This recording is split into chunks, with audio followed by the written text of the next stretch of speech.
ការអនុញ្ញាតគ្រប់នឹងជំរាបសួរទៅកាន់ពុកម៉ែបងប្អូនទាំងអស់គ្នាជាទីគោរពរាប់អានគណៈពេលនេះខ្ញុំបាទ BA សិប្បកម្មខ្មែររួមទាំងបងរ៉ាមីដែលជាប្រធានក្រុមយុវជននៅខេត្តកំពង់ឆ្នាំង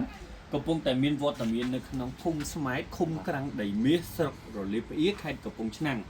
ឯ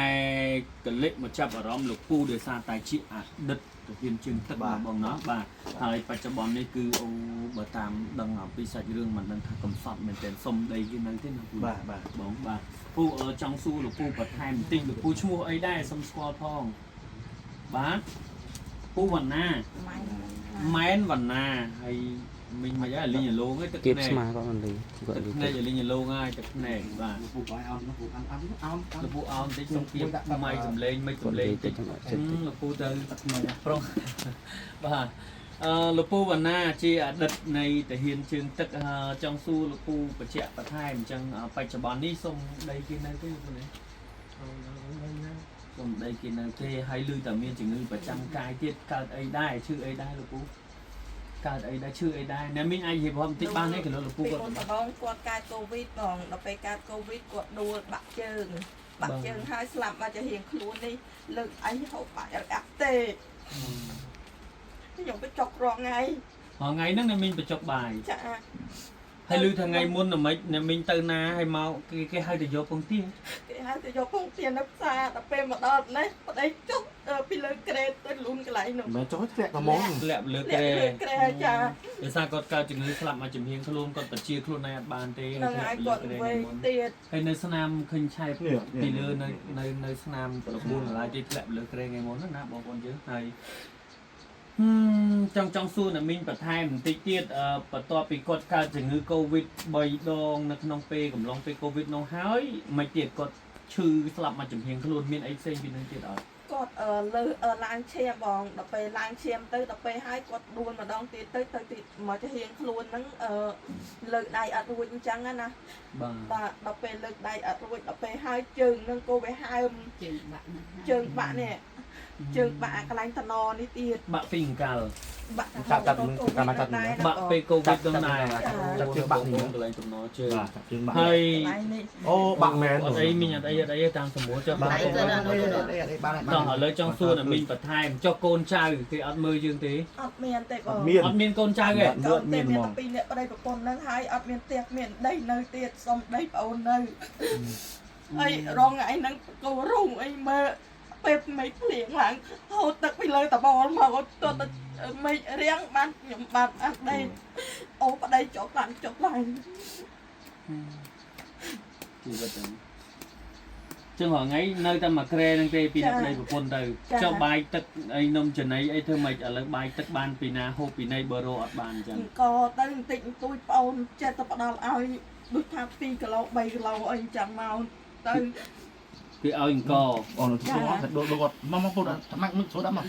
បាទស្រួលមកស្រួលដាក់មកខ្ញុំថើសម្រានក៏សម្រានទៅគេលើពិបាកអីទៅឲ្យគាត់សម្រានចុះអត់អីទេ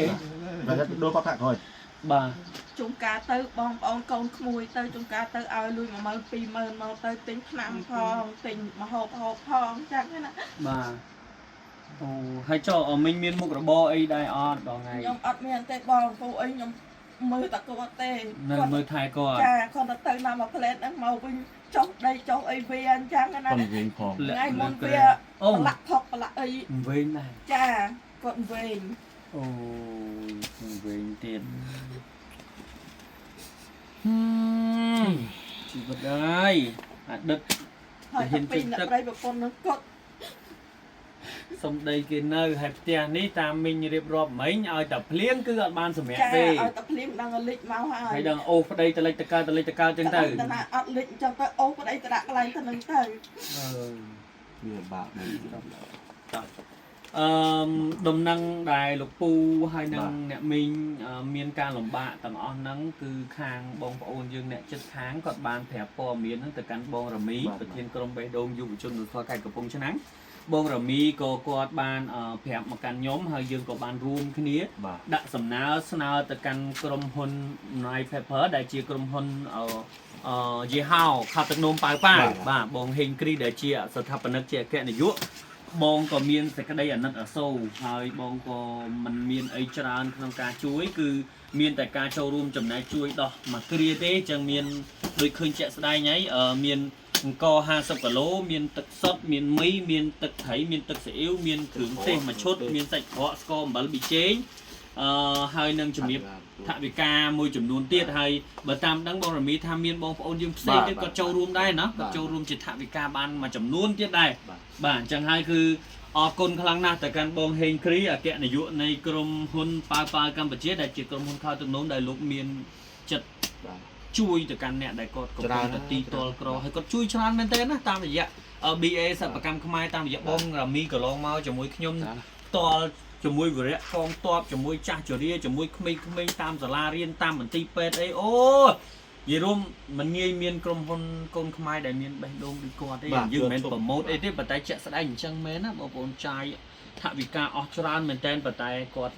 អត់ត្អូញត្អែទេគាត់ថាអស់ពីគាត់ក៏ពិតមែនតែបានទៅអ្នកដែលគាត់អត់អញ្ចឹងហើយគឺការដែលជួយគ្នានៅគ្រាក្រវាជារឿងដែលយើងគួរធ្វើមែនតែនអញ្ចឹងហើយគឺជំរាបទៅកាន់អ្នកមេងថាខ្ញុំថ្ងៃនេះគឺនាំយកទឹកចិត្តដ៏ថ្លៃថ្លារបស់បងហេងគ្រីយកមកជូនអញ្ចឹងសង្ឃឹមថានឹងដល់ស្រាយជីវភាពបានមួយគ្រាទៀតអញ្ចឹងអានេះ300000បាទអញ្ចឹងបកគោលថវិកាជូនអ្នកមីងហើយលោកពូដោះស្រាយជីវភាព300000រៀលលោកពូអ្នកមីងមានអីជូនពរអត់មានអីជូនពរម្ចាស់សទ្ធាអត់ខ្ញុំជូនពរទៅបងហេងគ្រីដែលបានឲ្យបងមកការងារចាក្រុមការងារយកនេះមកយកស្បៀងអាហារយកមកឲ្យប្អូនហូបនេះប្អូនទាល់ក្រណាស់រាល់ថ្ងៃបាទរកអីរំបាក់ស្មើមិនដល់ទេរាល់ថ្ងៃនេះបាទ